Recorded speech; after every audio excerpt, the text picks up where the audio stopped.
Iglesia Bautista Misionera del Talar le invita a escuchar el siguiente mensaje que edificará su fe.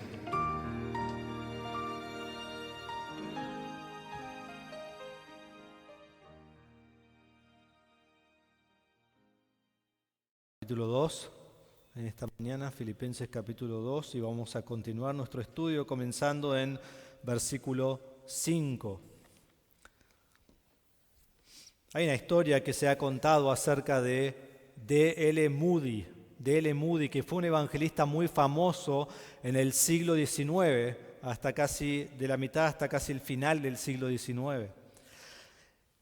Y él tuvo una conferencia donde él vivía en Massachusetts cada año, y un año un gran grupo de pastores vinieron de Europa para estar presentes en esta conferencia. Y se les dieron algunas habitaciones en los dormitorios que tenían la escuela dominical donde ellos podían quedarse. Y ellos a la noche colocaron sus zapatos afuera de su dormitorio, porque en Europa estaban acostumbrados a hacer esto, a colocar sus zapatos fuera del dormitorio para que los sirvientes los limpiaran durante la noche y los lustraran. Pero esta no era una costumbre en Estados Unidos, entonces ellos colocaron sus zapatos ahí afuera. Y esa noche Moody estaba allí afuera caminando y orando por la conferencia y por los que habían venido y por las reuniones y todo lo que iba a suceder, cuando él vio los zapatos y se dio cuenta lo que los europeos estaban haciendo. Entonces él fue y lo mencionó a alguno de los alumnos y les dijo: mirá, hicieron esto para que ilustremos los zapatos y los limpiemos, pero ellos no le dieron bolilla, ellos lo dejaron, no les importaba, no tenían ganas de hacer eso. Entonces Moody fue, sin pedirle a más estudiantes, y tomó todos los zapatos y los comenzó a lustrar durante toda la noche. Luego vino alguien a ayudarle, que esta fue la persona que después contó la historia a todo el mundo, porque Moody no se lo contó a nadie, porque él era un hombre muy humilde. Fue un hombre que, aunque fue muy conocido, aunque fue muy famoso, aunque todos vinieron a la conferencia porque querían ver a él y escuchar a él pasó la noche limpiando los zapatos de los demás hombres. Y el que cuenta esta historia dice que Jesucristo, quien es el Hijo de Dios, quien es el Rey del cielo, tenía el derecho y tiene el derecho de recibir toda la honra y toda la gloria y toda la alabanza y toda la adoración. Y sin embargo, para ser nuestro Salvador, Él puso a un lado todos sus privilegios y se convirtió en un humilde siervo. Y el que cuenta la historia dice que a menudo escuchamos a la gente hablar de que queremos vivir como Jesús vivió, y aunque Él verdaderamente es el modelo que nosotros debemos seguir, muchos de los que hablan de estar dispuestos realmente no están dispuestos a renunciar a sus derechos y reflejar la humildad de Cristo. Entonces nunca seremos como Jesús a menos que seamos humildes como Él es humilde. Y ese es el punto de lo que vamos a hablar en esta mañana. Hemos estado hablando de la unidad y aquí vemos un ejemplo de Cristo. Vamos a leer versículos 5 al 11. Dice así: haya pues en ustedes esta actitud, este pensar, que hubo también en Cristo Jesús, el cual, aunque existía en forma de Dios, no consideró el ser igual a Dios como algo a que aferrarse, sino que se despojó a sí mismo, tomando forma de siervo, haciéndose semejante a los hombres, y hallándose en forma de hombre, se humilló él mismo, haciéndose obediente hasta la muerte, y muerte de cruz. Por lo cual Dios también lo exaltó hasta lo sumo y le confirió el nombre que es sobre todo nombre, para que al nombre de Jesús se doble toda rodilla de los que están en el cielo y en la tierra y debajo de la tierra, y toda lengua confiese que Jesucristo es Señor, para gloria de Dios Padre. Esta mañana vamos a ver que Cristo humillado es Dios exaltado. Cristo humillado es Dios exaltado. Ahora, hoy vamos a ver solo la primera mitad porque es un pasaje muy profundo, es un pasaje con tremenda doctrina y es un pasaje que no quería apurar y más estudiaba en la semana, más pensaba, lo tenemos que cortar en dos, porque o va a ser muy largo y no van a captar nada, entonces queremos que sea algo que podamos entender con muchísima claridad. También les pido oración mientras predico porque hay tanta teología acá y podría meterme por lugares que no convienen, entonces que sea sencillo y que podamos entender las grandes verdades que tenemos aquí. Entonces hoy vamos a mirar en el versículo 5 al 8, 5 al 8. Y lo que vamos a ver es este primer punto de la humillación de Cristo. Pablo comienza y dice que tengamos la misma actitud que Cristo. Las primeras dos palabras las tienen allí, dice, haya pues, que nos vuelve a llevar a lo que ya venimos viendo, que es el punto principal de todo este pasaje. Pablo ha estado enseñando acerca de la unidad dentro de la iglesia. En versículo 1 nos dio la razón de la unidad. Porque tenemos estímulo en Cristo, consuelo de amor, comunión del Espíritu, algún afecto y compasión. Esta es la razón que podemos tener unidad. En versículo 2 nos da las características de la unidad. Que tengamos un sentir, o podría ser ahí un pensamiento. Luego dice que tengamos un pensar, que tengamos el mismo amor, que estemos unidos en espíritu, o sea, del mismo alma, que tengamos una mente, que tengamos un propósito. El punto principal allí es que seamos uno, que todos vayamos hacia el mismo lugar. Entonces nos dice la razón de la unidad, nos da las características de la unidad y en versículos 3 y 4 vimos la semana pasada que nos da la forma de lograr la unidad. Y esto no es buscando lo que yo quiero, sino con humildad, nos dice versículos 3 y 4, estimando a los demás como superiores y buscando las necesidades de los demás. Entonces la unidad en la iglesia se logra y se alcanza por medio de una característica en tu vida, humildad. Así es como se logra la unidad. Entonces en versículos 5 al 11 vemos que Pablo pinta un cuadro de la humildad de Cristo. Y su punto es ilustrar cómo el ejemplo de Cristo debe ser nuestro andar. Entonces cuando andamos como Cristo en humildad, habrá unidad dentro del cuerpo. Pero quiero que entendamos, ¿sí?, al comenzar, aunque esto es obvio, que nosotros no podemos imitar a Cristo en todos los aspectos. Por ejemplo, no podemos vivir sin pecado. Sí, vamos a pecar. Debemos vivir en santidad, pero somos pecadores. No podemos traer redención a otros. Compartimos el Evangelio, pero no redimimos a nadie. No podemos morir por los pecados de otros. Sí, estas son cosas que solo Jesús, siendo Dios, puede hacer. Hay cosas que solo son de Él. Pero podemos y debemos, y es lo que Pablo va a decir aquí, copiar el ejemplo de Cristo. Trazar nuestra vida sobre Cristo. Imitar a Cristo. Seguir las pisadas de Cristo. Y vivir como Él vivió. Y andar como Él anduvo. Y tener humildad como Él tuvo humildad. Porque Él es el ejemplo perfecto de la humildad. En Mateo 11:29 Jesús dice, tomen mi yugo sobre ustedes y aprendan de mí, que yo soy manso y humilde de corazón, y hallarán descanso para sus almas. La semana pasada vimos que Jesús, en medio de sus discípulos y ante aún el que lo iba a entregar, y en medio de una discusión de quién era el mayor, se levanta y se arrodilla ante ellos y comienza a lavar sus pies. El ejemplo supremo de humildad. Y el creyente es llamado a imitarlo. Pablo dice, sean imitadores de mí como también yo soy de Cristo. Pedro dice que Cristo sufrió dejándonos un ejemplo para que sigamos sus pisadas. En 1 Juan 2:6 Juan dice, el que dice que permanece en Él debe andar como Él anduvo. Entonces es muy claro, aquí en muchos pasajes más de la Biblia, que la meta del creyente es ser como Cristo. No hay ninguna duda. Y aquí el ejemplo de Filipenses 2, 5 al 11, vemos que la unidad eclesiástica se basa en la humildad de Cristo.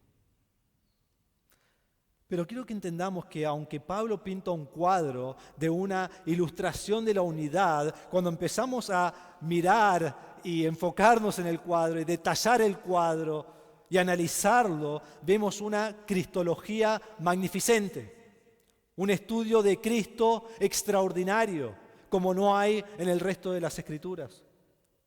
Y Pablo nos va a mostrar aquí que Cristo es Dios desde la eternidad y cuenta su historia desde su punto máximo hasta su humildad más baja sobre la tierra.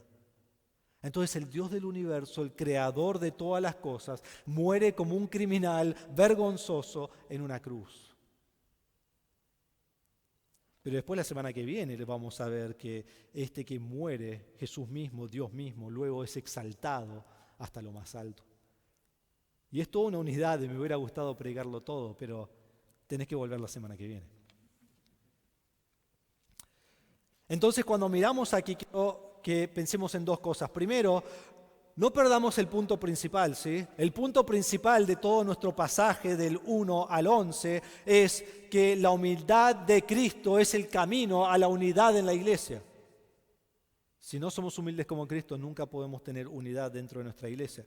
Pero al mismo tiempo, que el punto principal de la humildad de Cristo no nos haga perder la enseñanza extraordinaria acerca de Cristo. Entonces, mientras pensamos en la unidad, también miremos en lo que Pablo escribe porque es grandioso acerca de nuestro Señor Jesucristo.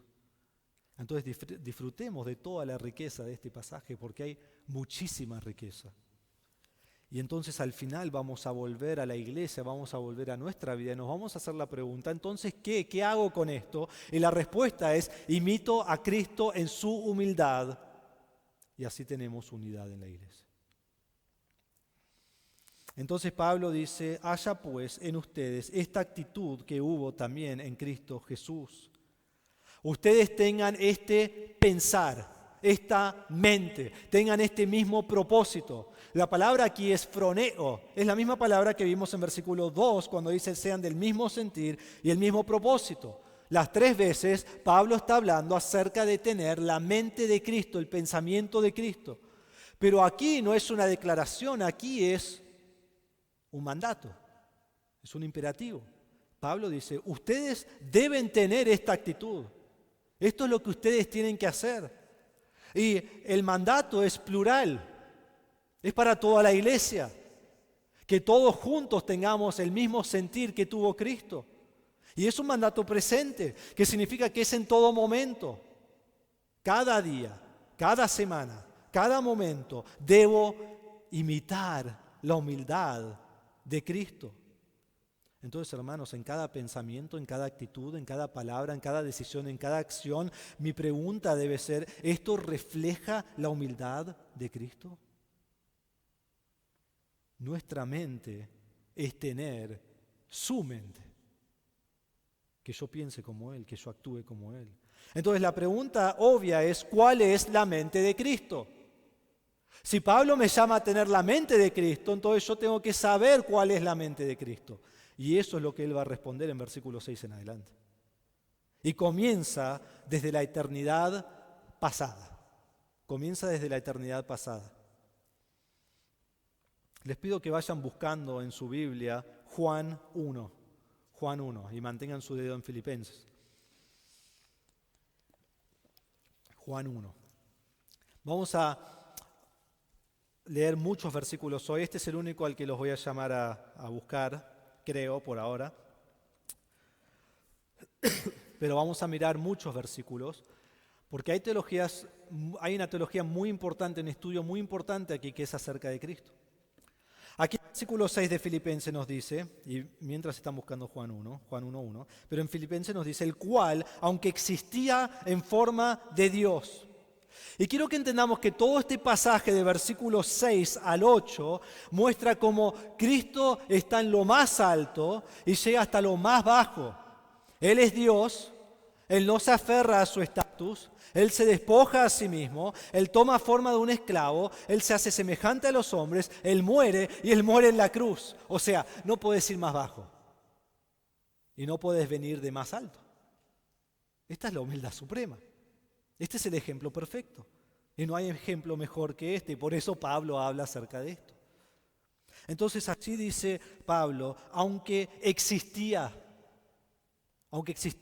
Esto es lo que se llama un participio presente en el griego. ¿Y por qué les digo esto? Porque significa que Jesús siempre estaba existiendo en forma de Dios. Él no comienza a existir, Él no tiene un inicio, Él no tiene principio, Él no tiene comienzo. Y si decís, bueno, ¿cómo es eso? No sé, no te lo puedo explicar. Porque nosotros tenemos comienzo. Hoy mismo estábamos hablando con Sergio y Marta y Lucas y hablaba del año 79 y yo le dije, ¿sabes dónde estaba yo en el 79? Solo en los planes de Dios, porque ni existía. ¿Por qué? Porque comencé a existir cuando nací. Entonces no podemos ni siquiera entender que Dios existe desde siempre, pero así es. Jesús no comienza a existir. Y la palabra que Pablo usa es una palabra a propósito. Él siempre estaba existiendo, no comienza. Vayan conmigo a Juan 1. Hay muchas palabras que se usan para traducir la palabra clave que vemos en Juan 1, 1 al 4. Y mayormente la Nueva Biblia de las Américas lo traduce ya existía. Quizás la mejor forma de traducirlo es era. La palabra es era. Y lo que muestra es que siempre era. Aquí es un verbo que se llama imperfecto, que muestra continuidad en el pasado, no algo que comienza en un momento. Entonces Juan 1.1 dice, en el principio ya existía o era el verbo es Jesucristo. Y el verbo era con Dios, y el verbo era Dios. Él era en el principio con Dios, todas las cosas fueron hechas por medio de Él y sin Él nada de lo que ha sido hecho fue hecho. En Él era la vida y la vida era la luz de los hombres. Entonces 1, 2, 3, 4, 5, 6 veces usa la palabra era, que la traducimos diferente, pero en griego siempre es la misma palabra, es la palabra ein. Entonces en el principio es antes de tiempo, cuando no había nada. Jesús ya era. Ya era. No hay un comienzo. No hay un momento que Dios crea a Jesús. Jesús ya es. Desde antes de todo. Y dice, y el verbo era con Dios. Jesús estaba desde siempre, pero no estaba solo, está con Dios el Padre desde siempre. Y por las dudas que pensemos que Jesús no es Dios, como aquellos que tocan tu puerta y usan este pasaje para decírtelo, dice, y el verbo era Dios. No dice el Dios, no dice un Dios, dice es Dios. O mejor dicho, era Dios, desde siempre. Desde siempre. Porque usa la misma palabra que usa para hablar de Jesús, que era desde siempre. Entonces Jesús existe desde siempre, Jesús está con Dios Padre desde siempre, y Jesús es Dios desde siempre. Entonces nunca comenzó, entonces nunca fue creado. Entonces Jesús es desde la infinidad, Jesús es desde la eternidad, Jesús siempre era. Y por si no lo entendemos porque tenemos la cabeza bastante dura, Juan dice en versículo 2, lo mismo que dijo en versículo 1. Él era en el principio con Dios, entendelo. Y luego en versículos 3 y 4 no solo dice esto, sino que dice para todo persona herética que dice que Jesús fue creado, dice, todas las cosas fueron hechas por medio de Él y sin Él nada de lo que ha sido hecho fue hecho. ¿Jesús puede ser creado? Absolutamente no, porque todo fue hecho por medio de Él. Y si Él no lo hizo, no existe. No solo Él es desde siempre, no solo es Dios desde siempre, no solo Él crea todas las cosas, pero versículo 4 dice, en Él era la vida y la vida era la luz de los hombres.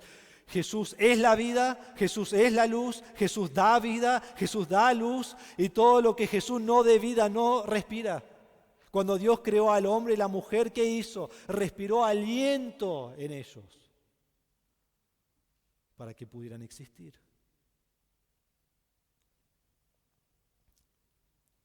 Entonces Jesús es desde siempre, nunca comienza, Él es la vida, Él es la luz, Él da vida. Jesús es Dios. Pero quiero que sigamos un poco más.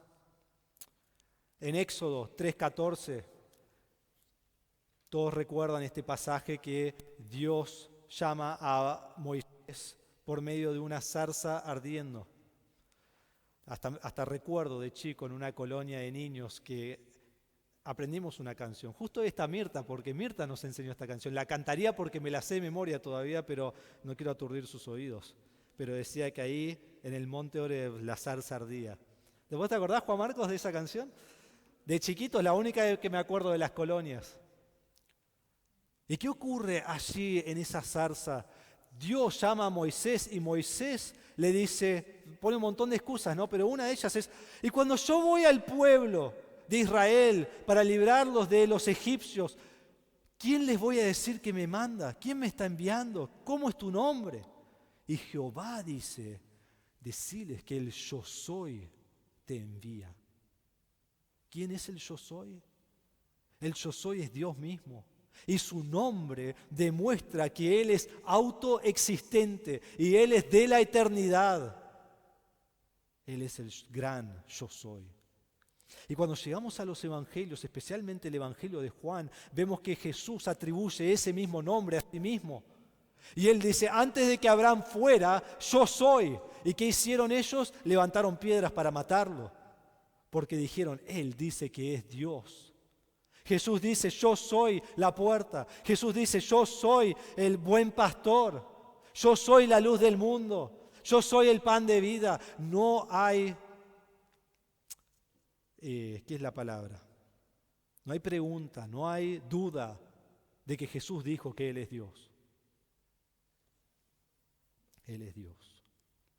No solo esto, sino que antes que el mundo fuera, Él tenía perfecta comunión con el Padre. En Juan 17, cuando Él ora al Señor antes de ir a la crucifixión, dice, ahora glorifícame tú, Padre, junto a ti con la gloria que tenía contigo antes que el mundo existiera. Y Juan 17, 24 dice, porque me has amado antes de la fundación del mundo. Él tenía una comunión gloriosa con su Padre. Él no necesita de nosotros. Él no necesita crearnos. Él no necesita venir a morir por nosotros. Él está en perfecta comunión con el Padre y el Espíritu Santo.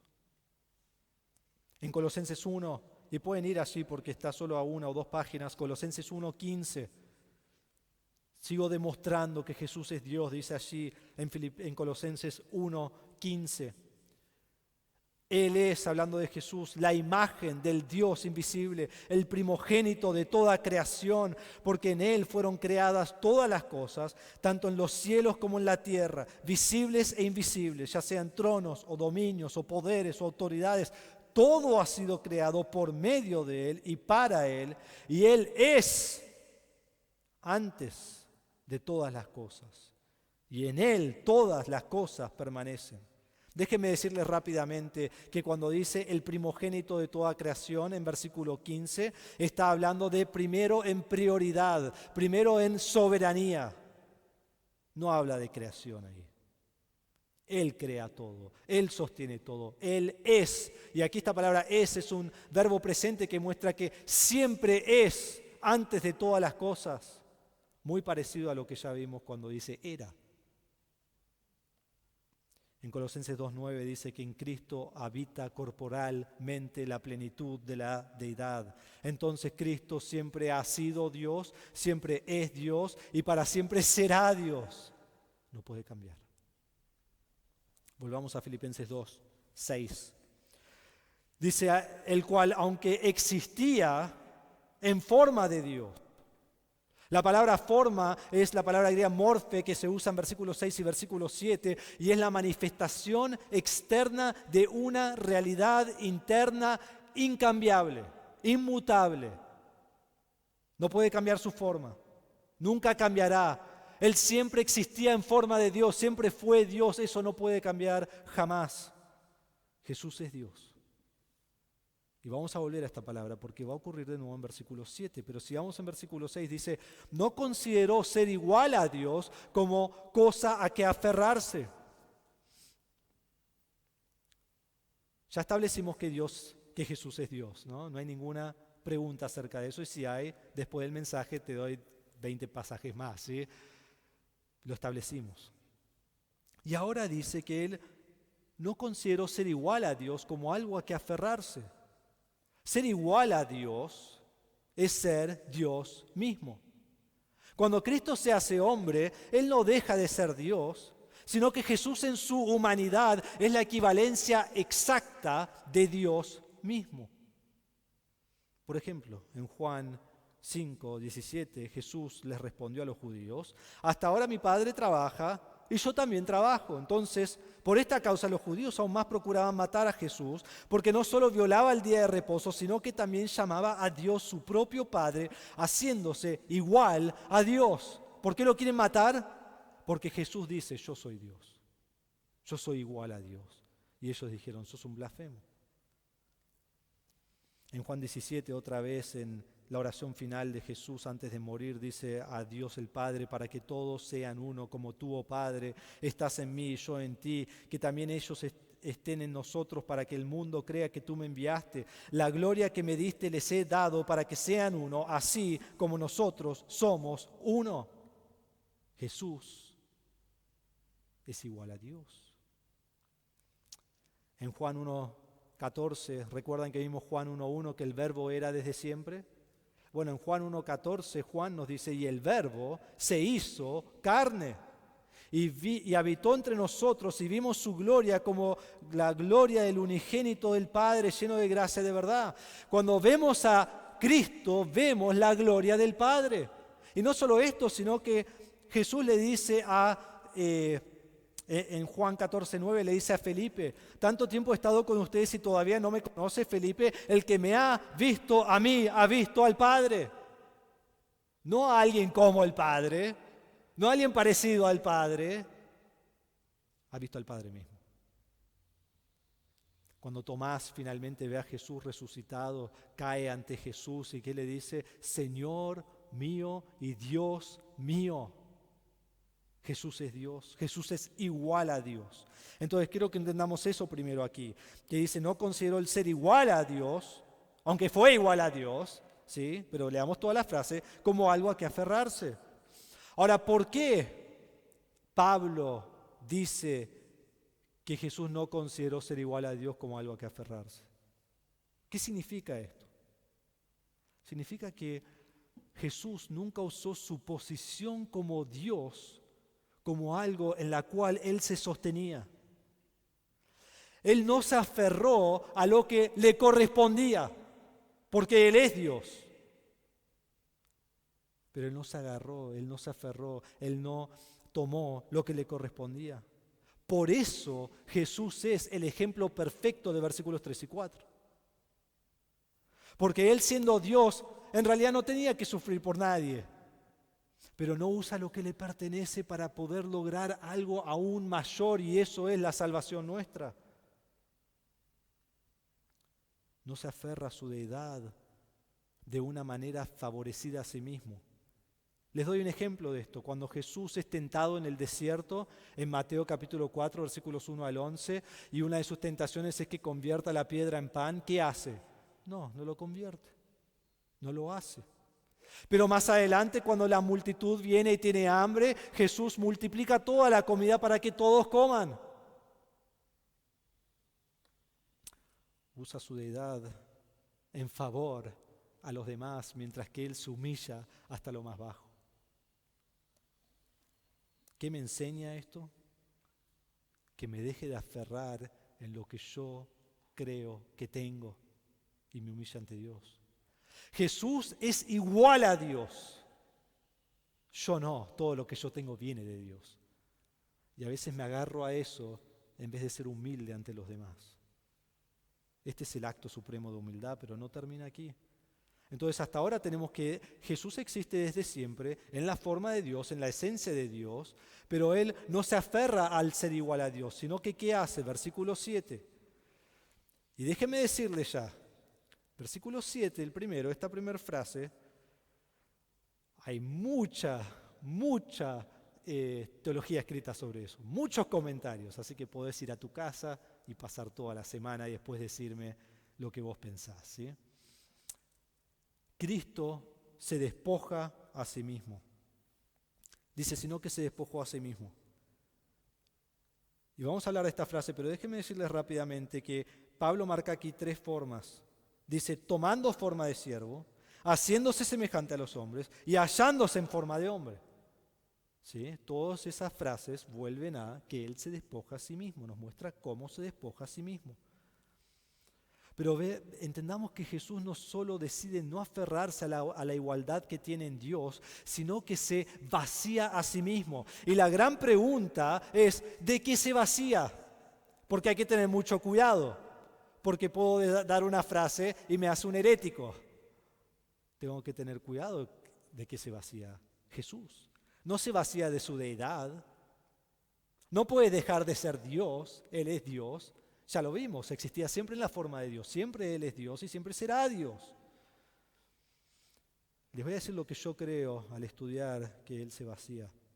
Y después lo voy a explicar porque no lo vas a entender. Jesús se vacía del uso independiente de sus atributos divinos. ¿Sí? Se vacía del uso independiente de sus atributos divinos. Ahora, ¿qué significa esto? Dios tiene atributos divinos, o sea, atributos que solo Dios tiene. Por ejemplo, omnipotencia. ¿Vos tenés omnipotencia? No. Ni potencia tenemos nosotros. Él tiene omnipotencia. Toda la potencia, toda la fuerza, no hay nadie que se asemeje a Él. Omnisciencia. Él sabe todas las cosas. Aún sabe las posibilidades de las cosas. Él sabe todo. No hay nada que Él aprende, no hay nada nuevo, no hay nada que le sorprende. Él sabe todo. Omnipresencia, Él está en todos lados en todo momento. ¿Cómo no nos gustaría hacer eso, ¿no? Estar en todos lados al mismo tiempo? Y un millón de cosas más que podría mencionar, pero les quiero dar un ejemplo de lo que es un atributo divino. Es un atributo que solo Dios tiene. Y cuando hablamos de que Él se vacía del uso independiente del atributo divino, estamos hablando de que Él rehúsa, déjeme decirlo así, que Jesús cuando viene a la tierra rehúsa ejercerlo en sí mismo. No es que deja de tener los atributos, no es que deja de ser omnisciente y omnipresente y omnipotente, porque si lo deja de ser, entonces deja de ser Dios. Los atributos son parte de su esencia, es quien es Él. Él no puede dejar de ser lo que es, sino que escoge no ejercitar sus atributos de manera independiente mientras está en la tierra. Un buen ejemplo de esto es Mateo 12:28, para ayudarnos a entenderlo. Jesús expulsa un demonio y los fariseos vienen y acusan a Jesús de echar un demonio con el poder de Satanás. Y Cristo dice que Él expulsa el demonio con el poder del Espíritu Santo. Él no dice en mi propio poder, sino en el poder del Espíritu Santo. Entonces ellos, los fariseos, atribuyen el poder del Espíritu Santo al poder de Satanás. Y Jesús le dice lo siguiente, en Mateo 12:31, pueden escuchar, dice Jesús, por eso les digo que todo pecado y blasfemia será perdonado a los hombres, pero la blasfemia contra el Espíritu Santo no será perdonada. Y a cualquiera que diga una palabra contra el Hijo del Hombre, que es Jesús, se le perdonará. Pero el que hable contra el Espíritu Santo no se le perdonará ni en este siglo ni en el venidero. ¿Qué está diciendo Jesús? Esta obra la hice yo por medio del Espíritu Santo. Y si vos no crees en eso, vos estás blasfemando el Espíritu Santo y eso no será perdonado. Sus atributos son ejercitados por medio del poder del Espíritu Santo. Por esta razón hay momentos que Jesús no sabe algo, como su propio regreso. Él dice en Mateo 24:36, pero de aquel día y hora nadie sabe, ni siquiera los ángeles del cielo, ni el Hijo, sino solo el Padre. ¿Por qué? Porque Él rehúsa usar los atributos divinos independientemente. Pero luego hay cosas que Él sabe todo. Como cuando Él va a ir a Jerusalén y manda a los 2 discípulos delante de Él y le dice, andá y buscá este asno y hace así, te van a preguntar esto y le vas a decir esto. Y fueron y ocurrió exactamente eso. O cuando en Juan 1, Jesús ve a Natanael y le dice, ahí tienen un verdadero israelita en el cual no hay engaño. Y Natanael le dice, ¿cómo sabes esto? ¿Desde cuándo me conoces? Y él dice, antes de que Felipe te llamara, cuando estabas debajo de la higuera, te vi. Porque Él es Dios. Entonces Cristo se despoja, Cristo se vacía del uso independiente de sus atributos y todo lo que Él hace, lo hace por medio del Espíritu Santo, obrando por medio de Él. Entonces Jesús, lo podemos poner en una frase, Jesús se limita a sí mismo. Nadie lo limita, no deja de ser Dios, se limita a sí mismo. Y otra vez es un ejemplo ¿de qué? De la humildad de Cristo. El Dios soberano sobre todas las cosas se limita del uso independiente de sus atributos divinos. Increíble. Y entonces vamos a estas tres frases que había dicho antes. Se despojó a sí mismo tomando forma de siervo. Tomando forma de siervo. Ahora vimos antes que Él existía desde siempre. Esta era una palabra presente que muestra que siempre estaba existiendo, nunca comenzó a existir. Pero aquí la palabra tomando cambia de presente a auristo en el griego, que significa que ocurre en un momento. Él no tomó forma de siervo desde siempre, ocurre en un momento. Y es más, las próximas tres son así, tomando forma de siervo, haciéndose semejante y hallándose, son los tres, algo que ocurre en un momento. Cuando dice tomando forma de siervo, no es que Él cambia de ser Dios a ahora ser un siervo, un hombre, como vamos a ver en el resto del versículo, sino que añade algo a lo que ya es. Jesús es Dios y añade un cuerpo físico, ser hombre. Esto es algo que Él comienza a hacer. Jesús no fue hombre desde toda la eternidad. Jesús comienza a ser hombre en Mateo 1, en Lucas 2, en Juan 1, en Filipenses 2. Allí es cuando comienza a ser hombre, cuando Él nace. Y quiero que entendamos esto, les doy de nuevo este ejemplo de Juan. Juan 1 es muy bueno para hablar de cristología. En Juan 1 dice que Él era desde siempre, que muestra continuidad, pero en Juan 1:14 dice que se hizo carne, es auristo, y muestra que en un momento Jesús, que es Dios, se hace hombre. Entonces nos muestra, siempre fue Dios, cuando nace se hace hombre. Entonces es Dios desde toda la eternidad y es hombre desde el punto que comienza su vida física en la tierra. Y allí en versículo 7 dice, tomando forma de siervo. La palabra forma es la misma palabra que vimos en versículo 6, que Jesús, siendo Dios, toma forma de hombre. Es la manifestación exterior de su esencia interior. Él siempre fue exactamente Dios y ahora también es exactamente hombre. Entonces Jesús es el Dios hombre al mismo tiempo. Esto es lo que llaman en teología unión hipostática. Jesús es 100% Dios, Jesús es 100% hombre y lo es todo al mismo tiempo y ahora lo será por toda la eternidad. Dice ahí que toma la forma de un siervo. Jesús no es solo un siervo, aunque Él sirvió a todos durante su vida y su ministerio. Pero Jesús se hace más bajo que un siervo porque la palabra aquí es doulos. La palabra aquí es esclavo. Un esclavo no tenía derechos. Un esclavo no tenía propiedades. Un esclavo no tenía nada a su nombre. Un esclavo pertenecía totalmente a su amo. Entonces piensen en esto. Jesús es Dios. Jesús es el amo. Jesús es el Señor. Jesús es el Creador. Jesús es rico en abundancia. Jesús es dueño de todo. Él es el Rey de Reyes. Él es el Señor de señores. Y toma forma de esclavo. Impresionante. En la tierra Él no tenía casa, ni siquiera propiedad. Él no tenía riquezas. Él ni aún tenía dónde recostar su cabeza. ¿Recuerdan lo que le dijo al hombre que lo quería seguir? Dice, el Hijo de Dios no tiene dónde recostar su cabeza. El que creó el universo no tiene absolutamente nada. Vino como esclavo a servir a los demás. ¿Qué hacía un esclavo? Un esclavo tomaba las cargas de los demás. ¿Y qué hace Cristo? Él carga nuestro pecado sobre sí mismo en la cruz. Vino como esclavo para morir por los demás. Y al dar su vida, Él la da en rescate por los pecadores, por nosotros.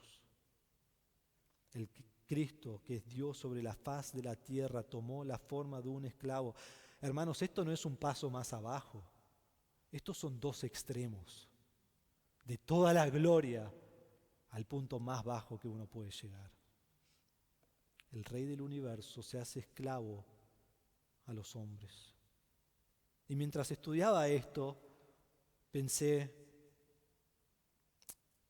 y nosotros vivimos con egoísmo, buscando lo nuestro. Cuando en realidad todo lo que tenemos viene de Dios y es para Dios. Que nuestra humildad sea la de Cristo, al cual le pertenecían todas las cosas. Dice allí en versículo 7, haciéndose semejante a los hombres. Jesús se hizo hombre, lo hemos dicho muchas veces, y el Verbo se hizo carne, y el Verbo habitó entre nosotros, y el Verbo se hizo hombre. Jesús fue hecho exactamente igual a los hombres, tiene la semejanza exacta a las demás personas, lo veían y no se daban cuenta que Él era Dios, pensaron que era un hombre. Él es igual que nosotros, Él nació de una mujer, Él creció como cualquier otro niño, crecía en entendimiento y sabiduría, Él tuvo hermanos, tuvo hermanas, tuvo hambre, tuvo sed, tuvo cansancio, se enojó, lloró, sufrió y murió como cualquier otro. El que es desde el principio es un hombre. Nos dice Juan, en 1 Juan 1, lo que existía desde el principio, otra vez esa palabra era, lo que era desde el principio, lo que hemos oído, lo que hemos visto con nuestros ojos, lo que hemos contemplado y lo que hemos tocado con nuestras manos. Esto escribimos acerca del Verbo de vida. Y la vida se manifestó, nosotros lo hemos visto y damos testimonio y les anunciamos a ustedes la vida eterna que estaba con el Padre y se manifestó a nosotros. Lo que hemos visto y oído les proclamamos también a ustedes para que también ustedes tengan comunión con nosotros. En verdad nuestra comunión es con el Padre y con su Hijo Jesucristo. ¿Hay alguna duda de que Juan vio a Jesús? Lo dice 3 veces. Y lo hemos tocado, dice. Él es un hombre. Fue humano, tal como nosotros, pero con una gran diferencia, sin pecado. Fue tentado, pero no pecó, dice Hebreos. Sus tentaciones fueron verdaderas. Él fue tentado aún más de lo que nosotros podamos ser tentados. Porque la palabra dice que somos tentados hasta donde podemos resistir. Y si Jesús puede resistir todo, entonces su tentación es la máxima tentación que hay. Y Él lo soportó, todas esas tentaciones, para que ahora Él pueda socorrer a nosotros cuando somos tentados, nos dice Hebreos 2:18. Entonces dice que Él tomó forma de siervo, Él se hizo semejante a los hombres y luego dice, y hallándose en forma de hombre. La palabra forma aquí no es la misma palabra griega que vimos antes en versículo 6 y versículo 7, no es la palabra morfe, es la palabra esquema. Es la forma externa que está continuamente cambiando. ¿Qué significa esto? Jesús nace, ¿y cómo nace? Como bebé. Luego es niño. Luego es adolescente. Luego es joven. Luego es adulto. Su forma exterior va cambiando. No es la palabra morfe que siempre es igual. Es una forma que va cambiando. O sea, son la forma de hombre. Y esta palabra de hallarse habla de cómo la gente lo percibía, cómo la gente lo veía, cómo la gente lo miraba. Todo su familia, el pueblo, el mundo lo miraba y decía, este es un hombre. Es un hombre.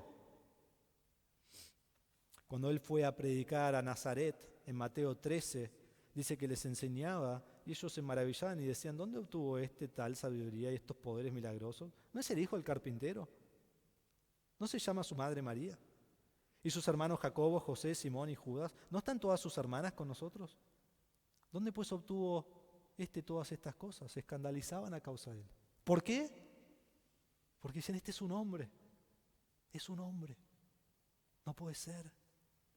Aún por esto lo matan, porque es un hombre. En Juan 5:18 dice, entonces por esta causa los judíos aún más procuraban matar a Jesús, porque llamaba a Dios a su Padre, haciéndose igual a Dios. ¿Por qué lo matan? Porque creen que es un hombre. Era un hombre, pero creen que es tan solo un hombre. Entonces quiero que paremos aquí por un momento y entendamos un concepto muy importante, si no lo has captado hasta ahora. Jesús es Dios y Jesús es hombre al mismo tiempo. ¿Por qué es tan importante esto? Pablo no quiere que lo perdamos. Algunos enseñan que Jesús es hombre y no Dios. Enseñan que Jesús no es Dios. El testigo de Jehová enseña que Jesús fue creado por Dios. Entonces no es Dios.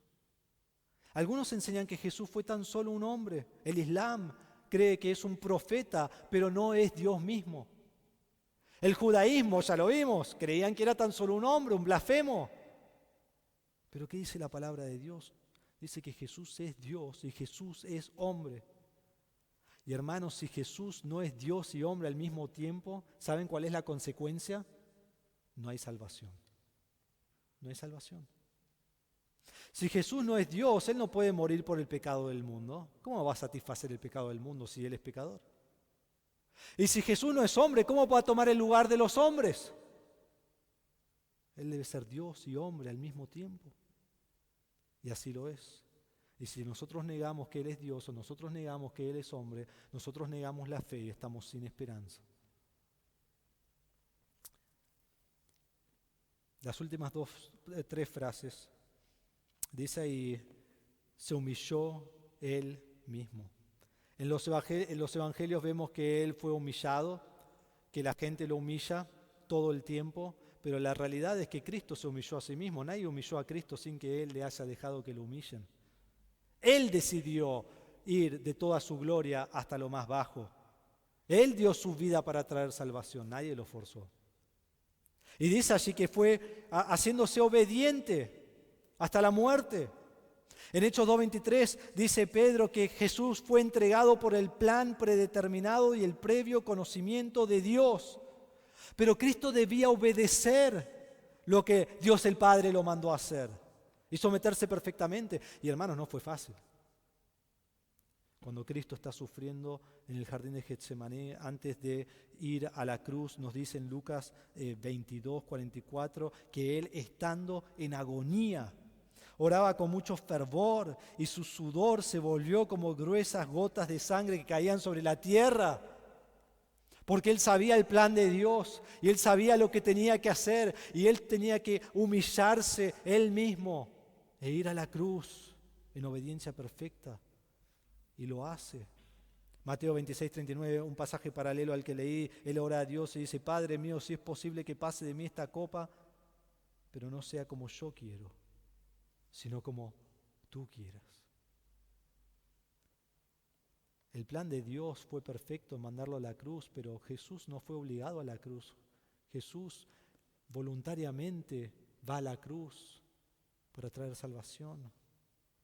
Él se entrega a sí mismo. Juan 10, Jesús dice, yo soy el buen pastor da su vida por las ovejas. Nadie me la quita, sino que yo la doy de mi propia voluntad. Él la da y Él la da cuando Él quiere. Y dice que se hizo obediente hasta la muerte. Y finalmente dice, la muerte de cruz. No hay muerte más cruel, no hay muerte más brutal, no hay muerte más sangrienta, no hay muerte más dolorosa, no hay muerte más despiadada, violenta, feroz. Tan solo el pensamiento de ir a la cruz producía vergüenza, producía tormento, producía horror, producía angustia. La muerte de la cruz producía mareos, calambres, sed, hambre, fiebre. Era una agonía total. Y se intensificaba hasta la muerte, pero el que estaba colgado no moría. No moría. Era tortura. Los romanos no inventaron la crucifixión, pero la perfeccionaron para torturar hasta el último segundo al que moría. Y a veces quedaban allí toda la noche colgados. Y el dolor que tenían era un dolor de asfixio. Lo que ellos debían hacer mientras estaban colgados en la cruz para poder respirar, porque así no podían respirar, tenían que levantarse y empujar con los pies y los brazos y así poder inhalar, para poder respirar. Así que imagínate cuántas veces lo hicieron, ¿no? Porque están respirando todo el tiempo. Cada esfuerzo, el cuerpo estaba en agonía. Por eso, cuando querían que mueran rápido, ¿qué hacían? Les quebraban las piernas. Como fue cuando Jesús murió, los 2 ladrones que estaban allí le quebraron las piernas para que mueran. Pero a Jesús no le quebraron porque Jesús ya murió. ¿Por qué? Porque Él muere cuando Él quiere, porque Él es Dios. Pero los que tienen las piernas quebradas luego mueren. ¿Por qué? Porque no pueden empujarse para arriba y no pueden respirar y mueren ahogados. Es una forma horrible de morir. Era la peor forma. Entonces, hermanos, no hay muerte más vergonzosa, deshonrosa, vil, como la muerte de la cruz. Es más, ni siquiera fue permitida para ciudadanos romanos. Ellos no podían morir en la cruz. Era para extranjeros, era para malhechores, era para esclavos, era para asesinos, era para los peores de la sociedad. Así muere Jesús.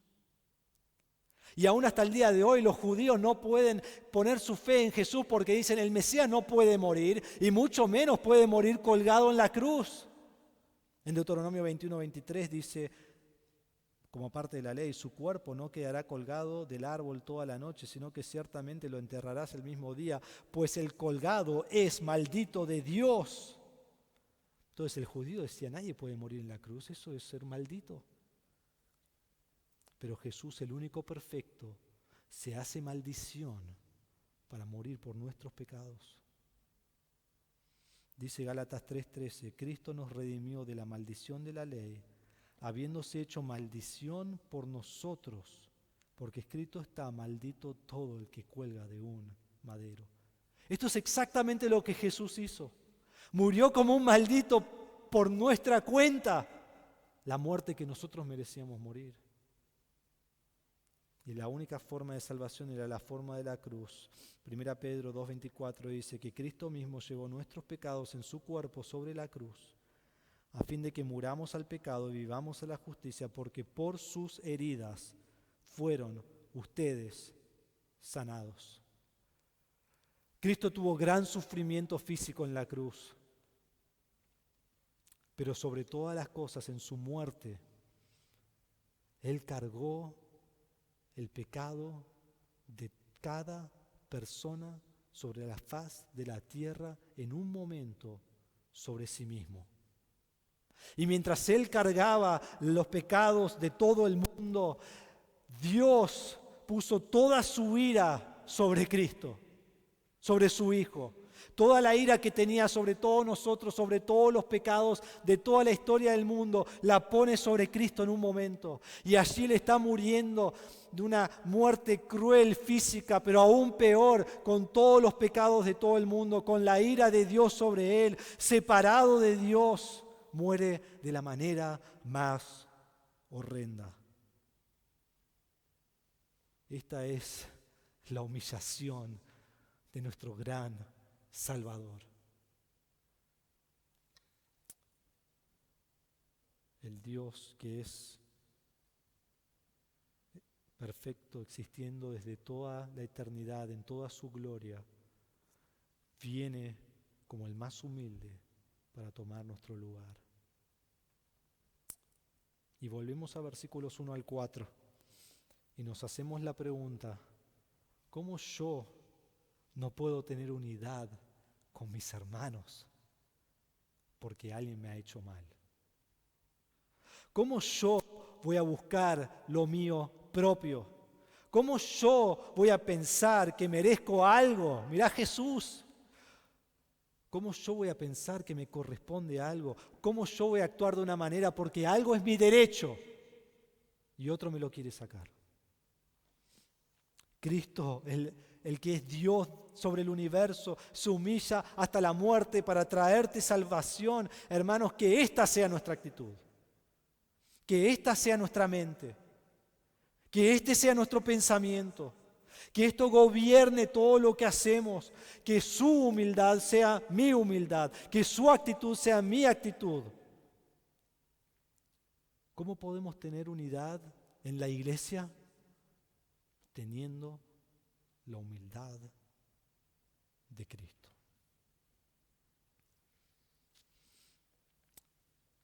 Y si vos no conocés a Cristo como tu Salvador, Él ha hecho todo esto para traerte la redención. Yo no lo merezco, vos no lo merecés, nadie lo merece. Él vino, Él murió en la cruz por nuestros pecados y resucitó al tercer día en victoria sobre el pecado. Y la Biblia dice que no hay salvación en ningún otro. Si hubiera salvación en otra cosa o en otro, Jesús no hubiera hecho lo que hizo. ¿Cómo recibo la salvación de Cristo? Por arrepentirme de mis pecados y poner mi fe en Cristo y solo en Él para salvación. Porque Él ha muerto para que vos tengas vida. Leí Gálatas 3:13, lo quiero leer de nuevo junto con el 14. Dice, sí, Cristo nos redimió de la maldición de la ley, habiéndose hecho maldición por nosotros, porque escrito está, maldito todo el que cuelga de un madero, a fin de que en Cristo Jesús la bendición de Abraham viniera a los gentiles para que recibiéramos la promesa del Espíritu mediante la fe. Cristo murió para redimirnos y esa redención la recibimos por poner nuestra fe en Él para salvación.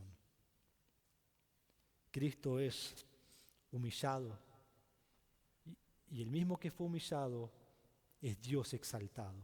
Y eso vamos a ver la semana que viene. Vamos a orar. Padre, te damos gracias por tu palabra en esta mañana. Qué gran verdad. Es una verdad tan grande, no podemos poner nuestros brazos alrededor de esta verdad, no podemos limitar esta verdad, no podemos poder comprender esta verdad. Va más allá de lo que nuestra mente puede imaginar o entender. Que Jesús, quien es Dios desde siempre, deja todo, se hace hombre, esclavo, muere en la cruz por miserables pecadores que le aborrecen. Esta es la humildad máxima. Este es el significado de la humildad. Y este es el ejemplo que como creyentes debemos seguir. Humildes como Cristo es humilde. Y esto produce unidad continua en la iglesia de Cristo. Padre, pedimos que uses este mensaje, que uses estas palabras, que uses este pasaje para que nosotros nos humillemos ante ti con la humildad de Cristo Jesús. En el nombre de Jesús. Amén.